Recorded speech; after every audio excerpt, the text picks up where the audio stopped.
Our next inductee has an interesting story over the last year. If you remember last fall, there was big news in Eaton, Colorado, when Jim was released after 45 years of being the head baseball coach at Eaton High School.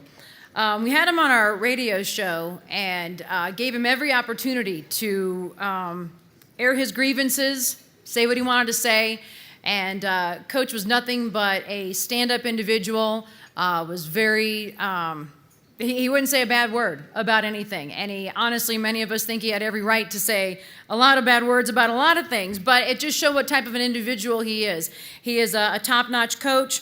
A lot of people think he got a raw deal, but that's not why he's in the Hall of Fame tonight. This is a coach who, after 45 years, did a lot of really, really amazing things at Eaton High School. Take a look at the video. It's truly one of the most amazing runs in Colorado sports history. Jim Danley always there and seemingly always winning at Eaton High School. There you go, Coach. Yeah. Congratulations. Hey, thanks, sir. Thanks. 44 seasons, 11 state championships, and more than 800 wins. It's a tribute to their character. I'm proud. I would be proud of both teams. I thought both teams gave it everything they possibly could. Those are gaudy numbers, but to get there, he had to teach the game and the ways of the game to a myriad of different players over several different eras. Remember, Danley's run began in 1972. Been around for a long time. Well, you know, you were my first coach. Well, your dad was one of my first coaches. I know. The small school in northern Colorado became not only a power, but also a place that the major leagues would scout, ultimately supplying over a dozen players to the big leagues. A special game for me, and I appreciate the great effort. Jim Danley was named the National High School Baseball Coach of the Year in 2003. And tonight we welcome him here into the Colorado Sports Hall of Fame.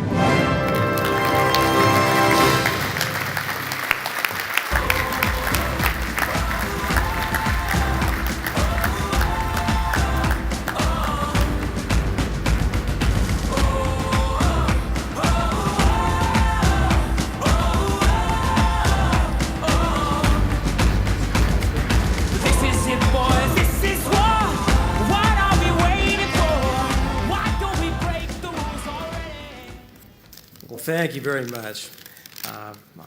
It's difficult to transmit the feelings that I have to this august organization and crowd tonight because this is the greatest of honors that a high school coach could ever expect. In fact, it's off the charts. It's nothing that anyone could realistically think could happen to them. But as fate would have it, I had the good fortune to be surrounded by many, many wonderful people in a great community that made high achievement possible.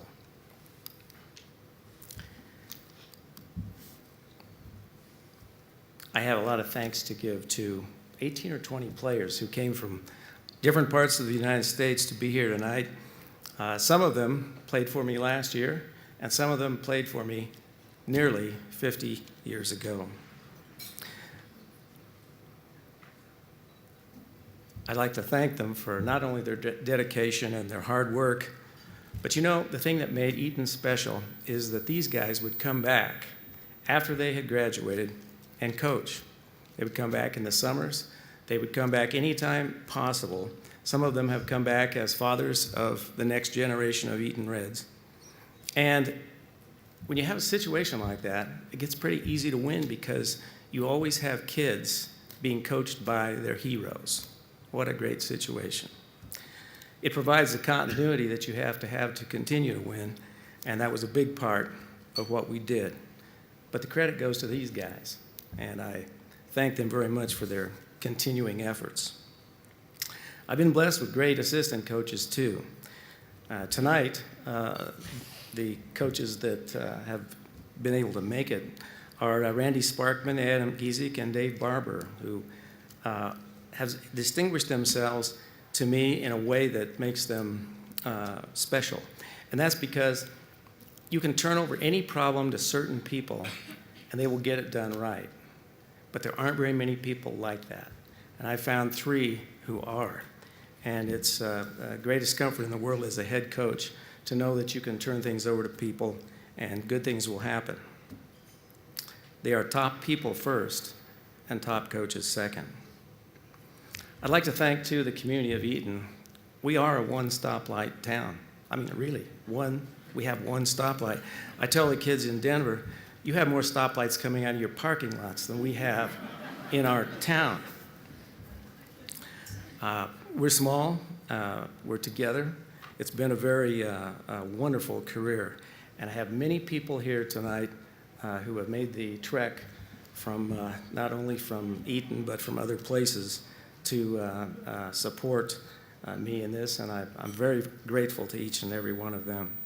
These are the kind of people who, last year in the regionals, when it rained all night before the game, I got there about 5 o'clock in the morning, and I looked up, and there were cars lining up everywhere on both sides of the street at 5 a.m. to help me fix that field and get it ready. It's the kind of thing you don't see everywhere, and it makes Eaton a very special place. I'd like to thank my family. Being a family member to a coach is always a difficult thing. And I particularly want to thank my sons, James and Kurt, who played for me. They were bat boys for me when they were this tall. They coached with me. They, now in adulthood, they run our website, have organized youth leagues for us, and helped players with scholarships, done all the kinds of things that a man with my modern skills could probably not get done. So I'm grateful for that. Lastly, I want to thank my mom and dad because they taught me something that I have tried to take to all of my teams and to all of my players over the years. They taught me what they called the formula for success, and it didn't make any difference what you were doing. There is a formula that works. And that formula was this: make yourself do what needs to be done, when it has to be done, and whether you like it or not. If you can do those three things, you can be a success at anything. It's been my privilege to be here tonight. Again, this is the greatest honor that I ever expect to receive, and I thank this august organization for it.